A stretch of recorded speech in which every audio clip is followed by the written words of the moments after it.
This is Zhiyun Molus X200, or simply the X200. I'll be using this light here in the studio and also on a music video shoot, and I've been genuinely impressed with this light. This isn't a spec sheet review, it's based on real world use. The X200 ticks a lot of boxes for me as a portable and powerful light, but there's just one thing I wish Zhiyun had handled better. Let's roll intro. Now, this is the X200 and this is my first ever portable light. This is the aperture light. In fact, I've forgotten the model. It has 196 LEDs built into it. At the back, it required you to use six AA batteries. So you could put 6 AA batteries here, and also you could put a Sony MPF battery. This light still works, and if I remember correctly, I bought this light in the year 2013 thereabouts. So that's about 12 years since then. The only problem I have with this light is that the MPF battery points do not really hold the battery. So if I put in the battery, I have to push because the contact points there are weak, so it doesn't hold the battery in. Let me just power that off, turn that down, and look at the size. This is my first light, and here's the X200, 200 watts in the palm of my hand. Now to a quick overview of the X200. This is a 200 watt COB LED light designed for video work like interviews, YouTube A-rolls like this. It's a bi-colored, so you're getting a color temperature range from roughly 2700 Kelvin to 6500 Kelvin, which makes it easy to match tungsten, daylight, or mixed lighting environment. You got up to 10 different lighting effects, and in terms of output, it's a very powerful light for its size. Plenty of punch as a key light, and it holds up well once you start putting modifiers in front of it. Now, when it comes to color accuracy, Zhiyun boasts that the X200 is in the high 90s plus in terms of the CRI and TLCI, where we'll test all that when we use the Lydio 1 light meter. Now, one thing I like about the X200 is that it uses a Bowens mount, which is a big plus, which means that you can use your soft boxes, your reflector grids, all kinds of modifiers should work. Standard ones, not the mini ones. The full Bowens mount should work on this light. Controls are simple. There are physical dials on the unit, which you can see. The red, which is the mode, and the gray one, which is used to adjusting. It has Bluetooth for app control if you want to adjust things remotely. Now, for power-wise, this light is super duper flexible. You can run it off AC power, USB-C, PD, or V-mount batteries, depending on what you want or depending on your needs. Now, pricing for the X200 depends on which one you buy, as there's a standard version as well as a combo version. The standard non-combo version usually comes in around $369 from Amazon US or straight from Zhiyun. And that includes the light head itself, the reflector that has the lens to give you much brighter intensity, a V-mount power adapter, and a 4.5 meter power cable, all in this storage bag. That's it. What you don't get in the non-combo version is any battery solution, Zhiyun's multifunctional battery expansion hub that also comes with a V-mount style power cable and Zhiyun extension pole. I'll show you guys in a second.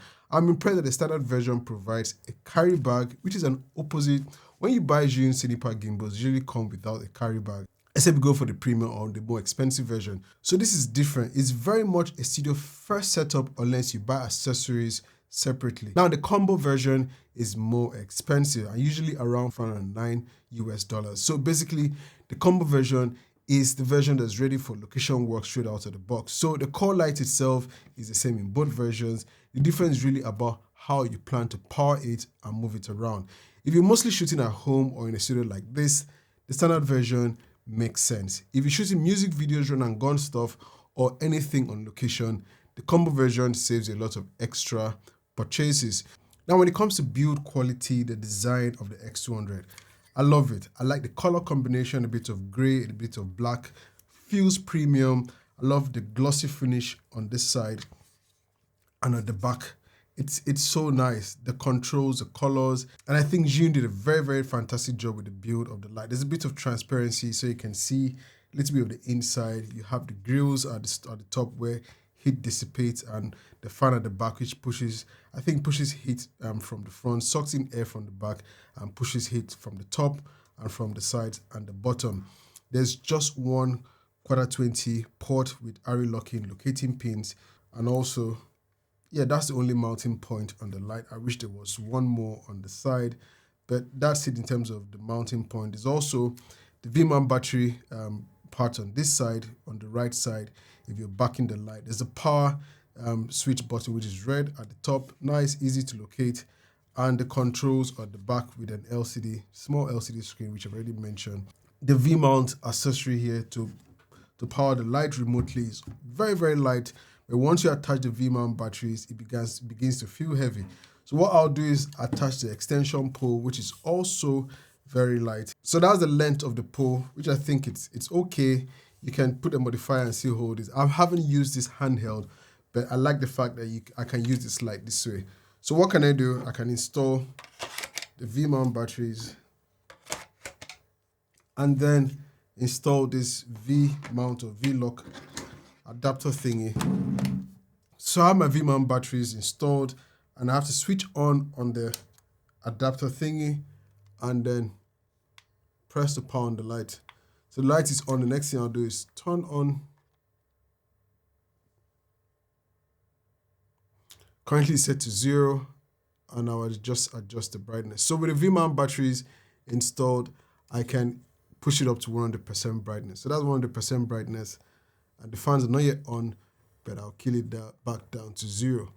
One other thing I noticed is that if I'm powering this light via the USB-C PD port, I can only get it up to 30% brightness. And you see a notification saying PD 60. Another thing is if I go into the mode, which is one thing I like about the light, is that I can enable studio mode. So if I click to enable studio mode, it's on now.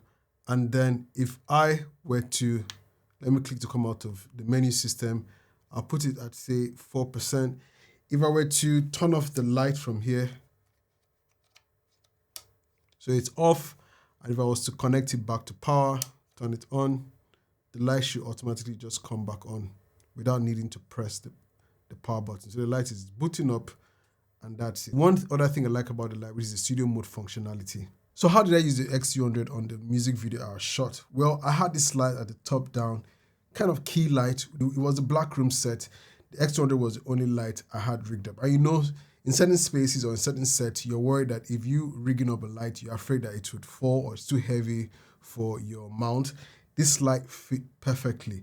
And we shot in the black room, so it's easy to just mount it up on the very pole that was there. And then we used like a parabolic softbox to key and light a subject.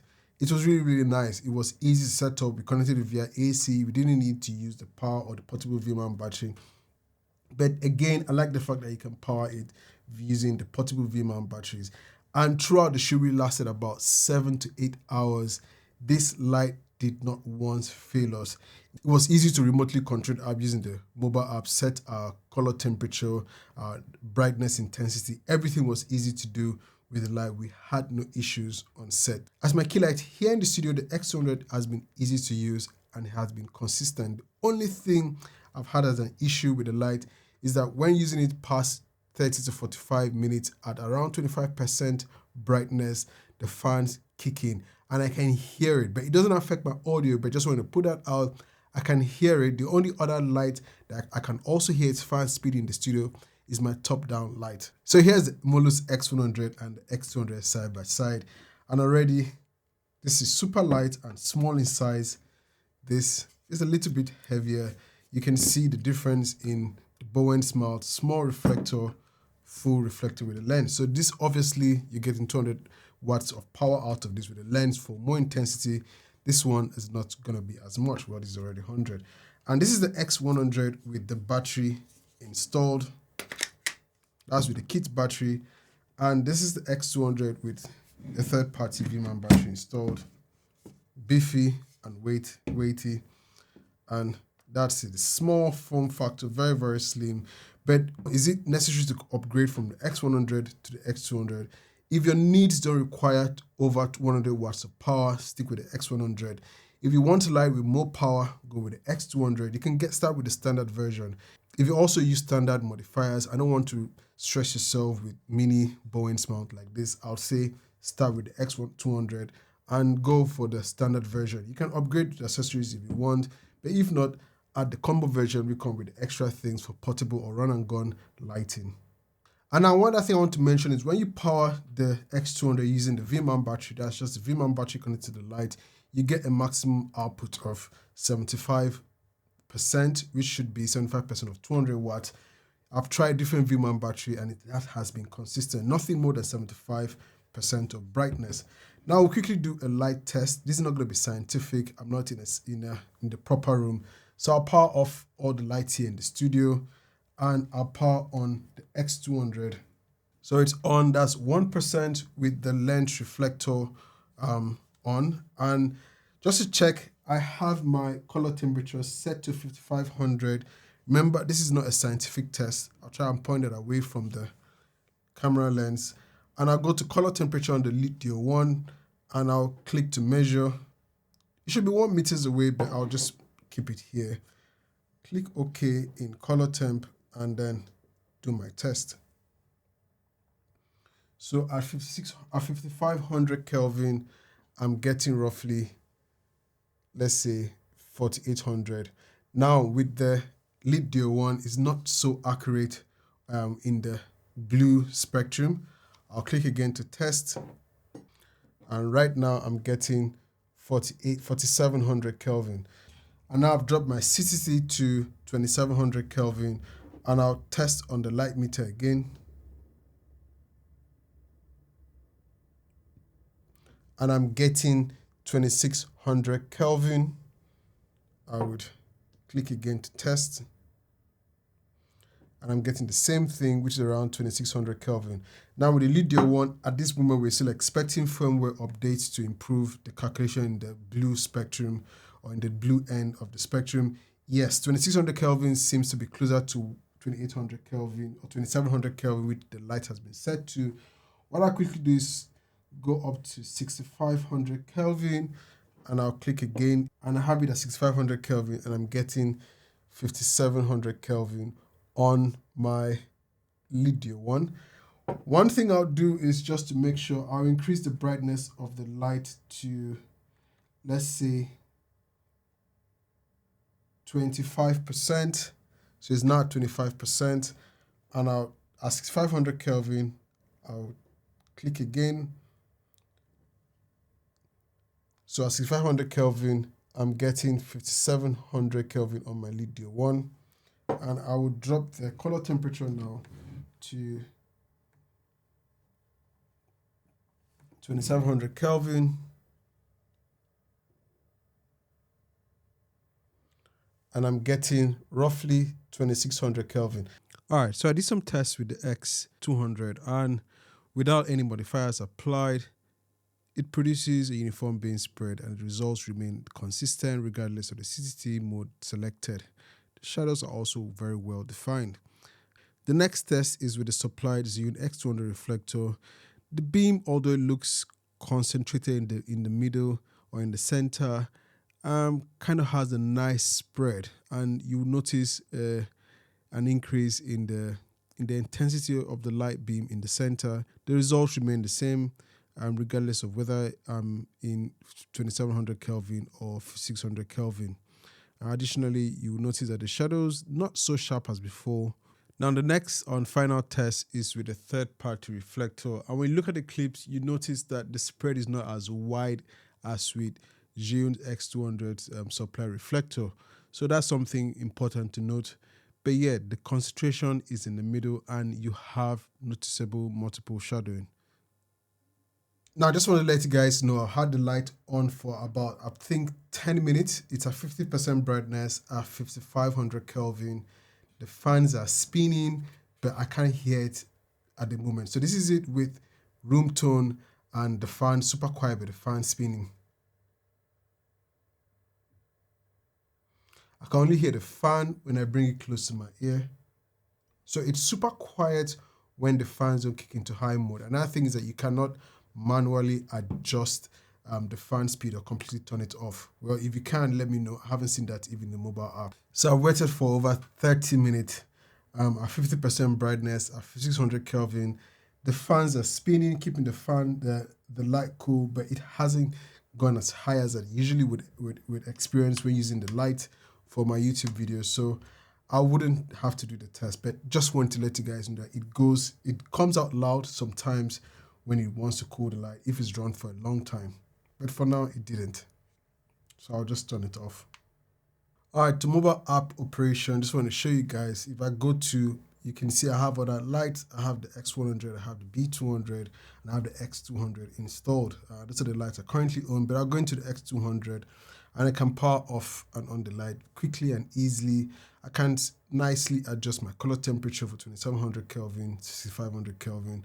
I'll bring it back to say 5600 Kelvin.